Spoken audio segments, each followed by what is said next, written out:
1,799 Jews in Ireland. According to the census of 2006, there are now 1,930 Jews in Ireland. And about 1,400 are in Dublin, and the rest are scattered around, with about 150 in Belfast. The existing community is elderly, and the historic pattern of migration to places like Israel, Manchester, London, the United States continues apace.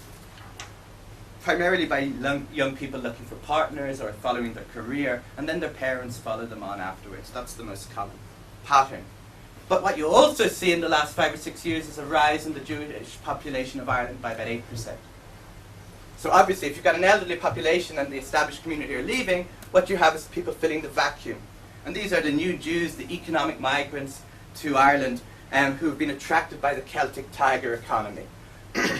Also, the community has tried to play on this Celtic Tiger image to proactively bring Jews in from poorer communities, particularly Argentina and South Africa. And this has been given the name Operation Springbok. And they've put a lot of effort, and I just brought this with because someone sent it to me. This is from a nice South African Jewish magazine from last year. An invitation to join the Dublin Jewish community. And they've been advertising and trying to attract South African Jews. The legitimacy of it and so on is dubious, but that's what they've been trying to do. Now, the plan has been limited for 2 reasons, had limited success for 2 reasons. The first is that those in charge have only looked to attract observant Jews, and so they've ignored a significant part of the populations of these 2 countries that may have come. And the second is that the Ministry of Justice has been unwilling to waive visa requirements for economic migrants. So it hasn't had any real success to any particular extent. So the biggest increase, the reason why the Jewish community has grown by 8% in the last 4 years, is because of Israelis coming to live in Ireland and working in the high-tech sector, which is extremely developed in Ireland as it is in Israel. Now, of course, some of these have no interest in the Jewish community. A couple, unfortunately, are extremely outspoken opponents of Israel and have been co-opted into the anti-Israel movement, as happens everywhere in Europe. But some of them attend synagogues, some of them send their kids to Jewish school, and they make a notable contribution over the last few years to what was a very homogenous community beforehand. However, going forward, this source of new members depends almost entirely on 2 things: the state of the Irish economy and the willingness of the community to subsidize the settlement of these Jews, and also to start investing heavily in the infrastructure of the community. And as of this date, there is no indication that either of these things are happening. So what is the Jewish community now? Well, as of now, Dublin has 2 Orthodox synagogues, down from, 7, 8, 9, 40, 50 years ago. It has 1 progressive synagogue. It has 1 Jewish golf club, although non-Jewish members are allowed. And that was seen as one of the great achievements of the community, because it was built in the 1940s when no Jews were allowed to get into any other sporting clubs. 1 Jewish school, primary school level is all Jewish, the secondary school is mixed. You have no kosher butcher now in Ireland, they import their meat from Britain. And in the past, all of these things existed and a lot more. For example, Maccabi, the sports ground, the Jewish sports ground, was was some of the best facilities in the country. So that's the situation now, and it's overseen by what is known as the Jewish Representative Council of Ireland, which is the governing body of the community, made up of members of the community. This has been in existence since 1949, officially. Until Ireland left the Commonwealth in 1949, Jews represented Irish synagogues and communal institutions at the Board of Deputies of British Jews in London. But when we left the Commonwealth, we focused on our own representative council. Now, I mentioned the Celtic Tiger. The Jews did well from the Celtic Tiger in the last 15 years, which saw the economy rise out of all recognition. Historically, Ireland was never an industrialized country, so you never had any Jewish magnates or Jewish industrial grandees. But what you always had from the beginning of the 20th century onwards is Irish Jews involved in trade, with skilled, and again, some more examples. As a percentage of the population from about 1900 until 1950, there were more self-employed Jews in Ireland as a percentage of the population than there were in any of the British communities. There was a lower percentage of wage earners among Irish Jews than there were in other communities. And while the middle class took several decades to form, in the 1890s, 2% of Irish Jews could be classed as in the professions. By the 1980s, it was about 75%. The reality is that by the time the Celtic Tiger kicked in and you have a boom in the 1990s, there were only very few super rich Jewish millionaires, but there was plenty of middle class enterprise. And another factor that benefited the Jewish community in terms of the Celtic Tiger, that the heart of the Irish boom was the property market, and traditionally Irish Jews have always had a big, out of proportion stake in the property market. And some have made serious money in the last 10 years. But what is interesting in terms of what we're looking at, very little of this has been reinvested in the community. And the reasons for this are many. The first is that if your children settle abroad, you've got very little incentive to invest in the future of a community. Another reason is there really is no leadership in the Irish community for many decades, at least going back 2 decades. There's no real sense of community, there's political divides like there is everywhere. Also, there's a much greater tradition of giving financially to Israel than there is of giving at home. And probably the most important factor is that over the last 10 years, because the community was shrinking, they sold off most of the most valuable crown jewels. So they sold off the sports club and they sold off an Orthodox synagogue in the city centre. And those funds have gone to the community, so a lot of people who may have been willing to give money are going, well, they have millions, they don't need our money, and so they're reluctant to give. So that's the financial state. And the one issue I just want to deal with before we have any questions or discussion is that also as a result of the Celtic Tiger, between 91 and 96, you have the first time in over 150 years that you have net immigration into Ireland, not net emigration out of Ireland. The first time since the mid-19th century. And Ireland has rapidly become a multiracial and multicultural society. And you see this in a number of examples, in particular the Muslim community. Between 91 and 2002, the size of the Muslim community quadrupled to 20,000. Muslims are now the 3rd largest religious group in the country, and 86% of them are not Irish citizens. And according to the 2006 census that was just released last year, there are now nearly 35,000 Muslims in Ireland.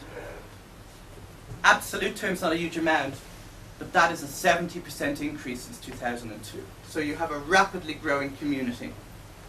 And this has major implications for the nature of Irish society going forward. And just to give you 3 examples, in 2007, the Royal College of Surgeons, which is the premier medical training facility in Ireland, announced unilaterally that from now on, all toilets in buildings that are now newly built will face away from Mecca out of respect for cultural diversity. In May 2008, the Islamic Cultural Centre, which is based at the largest Sunni mosque in Dublin, demanded that Sharia-compliant financial institutions are set up by the Irish government. And just last week, before I came here, the Irish Minister of Education wrote to 4,000 headmasters in schools, telling them that they are intending to consult about allowing the hijab headscarf be worn by all pupils in the next year. So these are problematic issues. In terms of multiculturalism, that the rest of Europe, that is a few years ahead of Ireland, have shown to be completely catastrophic policies. The other issue is radical Islam, what has been called in the media the rise of green jihadis. And okay, I don't want to get it out of alarmist, but the realities of the situation are that a lot of the funding that comes into the Muslim community comes from Saudi Arabia. The major Islamic center and the major Sunni mosque are funded from Saudi Arabia, and it's open to extremism. You also have groups very close to the Muslim Brothers, quite active in Dublin. Just to give you 3 examples, you have the Federation of Islamic Student Societies is very active, the Federation of Islamic Organizations in Europe, and most interestingly, you've got the European Council for Fatwa and Research.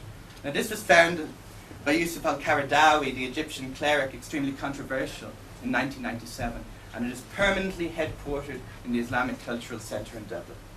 And just to give you a sort of politics of this group, in 2003, they issued a fatwa, quote, endorsing martyrdom operations against Israel, even if the victims include civilians. So this is the sort of stuff that is emanating from this Islamic Cultural Centre in Dublin. Now, This is a growing concern, but it's a challenge for Irish society as a whole.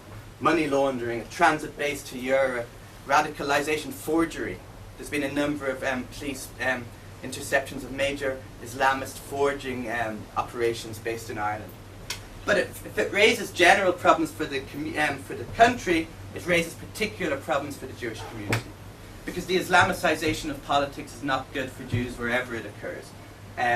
In particular, the use of the Palestine issue as a sort of Trojan horse to push a radical agenda has created a lot of damage in the world. I wrote an article in Commentary magazine last year on this issue and how Islamists have embraced the Palestine issue to basically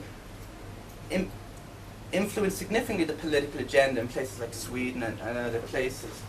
And there's a strong correlation, as we all know, between anti-Jewish attitudes and incidents and the Palestine issue rising in the political agenda. And just to give you one small example, the day after Yasser Arafat died in 2004, the Irish Jewish Museum was daubed with swastikas. So there is always going to be this other element. The other issue is that the Irish Jews were historically the largest non-Christian population, the largest non-Christian minority. But those days are long gone. According to the 2006 census, out of a population of 4.5 million people, the Jews are now the 15th largest religious group out of 23 that are looked at.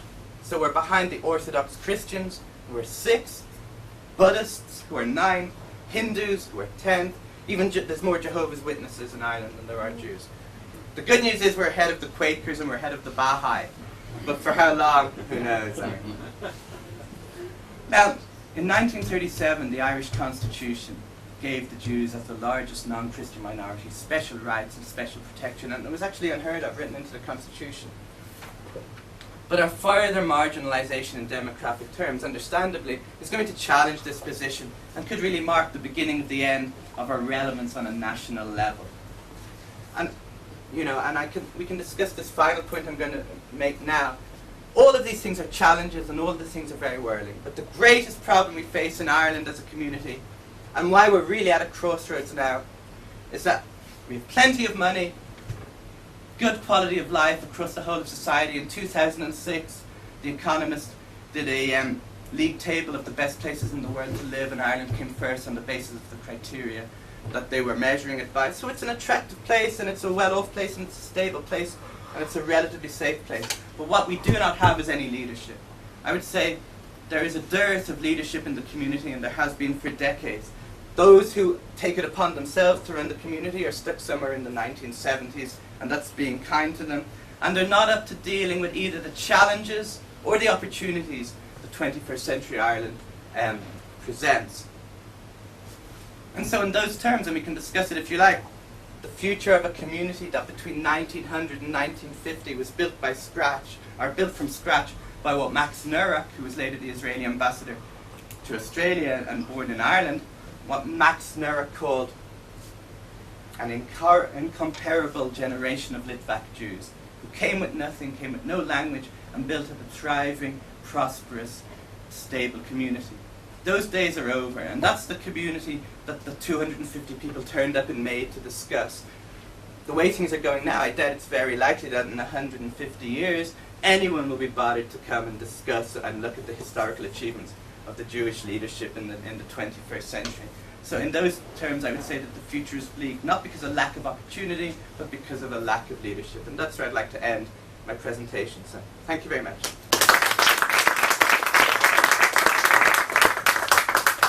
Okay, we'll take questions. Edward Cohen, Ashley Berry, Betsy Landis, Arthur Falk,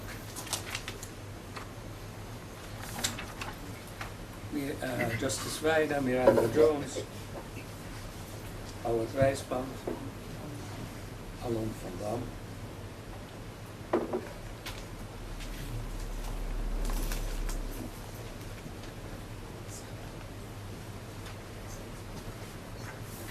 Okay, that's about it. Good. We start with Edward. Thank you very much for You get the mic. Thank you very much for a very interesting talk. I brought my Ireland hat again today. I was there on holiday a year ago. I want to make 2 points and ask a question. You did not mention Mayor Briscoe. Yeah. He and afterwards his son, I think, who sort of ruled Dublin for decades, I think. Number one. Number two is about the disappearance of the Irish Jewish community. I think this is a phenomenon that's happening all over Europe. Smaller communities are just disappearing. And I don't think that there's it's anything particularly to do with Ireland. It's more to do with the fact that Jews are either moving to Israel, unfortunately not in sufficient numbers, but they're going to bigger centres like London. And my question is that you said almost nothing about the Catholic Church. Christianity in Europe is not dead, but dying. I think that Catholicism in Ireland is probably far stronger than Christianity in almost any other country. Maybe Italy compares. And I wonder to what extent the anti-Semitism or even the anti-Israelism is coming from the Catholic Church. Okay. Do you want me to answer now? Look, we usually take 3 questions. So I'll take Ashley Perry and thereafter Betsy Lang. I have 2 quick questions. The first is, I know it's a myth in my family. I know a lot of people whose ancestors came from Ireland, that a lot of Jews who came from Eastern Europe, primarily Russia, were on their way to America and were sort of just dumped in Ireland by unscrupulous ship captains. I don't know, is there any truth to that? And the second is, we see it especially in the north of Ireland and even in Scotland, the sort of cultural attachment of the Protestants to Israel and the Catholics to the Palestinians. In areas of Belfast you see it, and even in areas of Scotland you see sort of Catholic areas with the tricolour flag and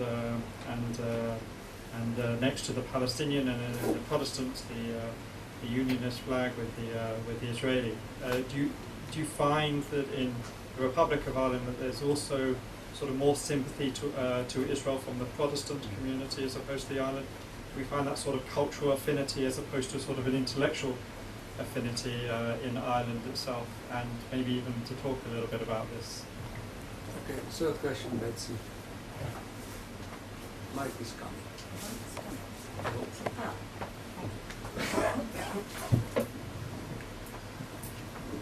I think is it on? Yes? I think I'm going to ask you to peel the onion a little bit.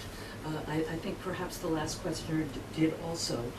But there are groups in the United States and in Israel that look for peer groups of opinion makers to bring on trips to Israel or to do studying and so forth. And I would be interested in knowing what your suggestion would be from either academics or EU representatives that are from Ireland and so on. Thank you. Well, I'll go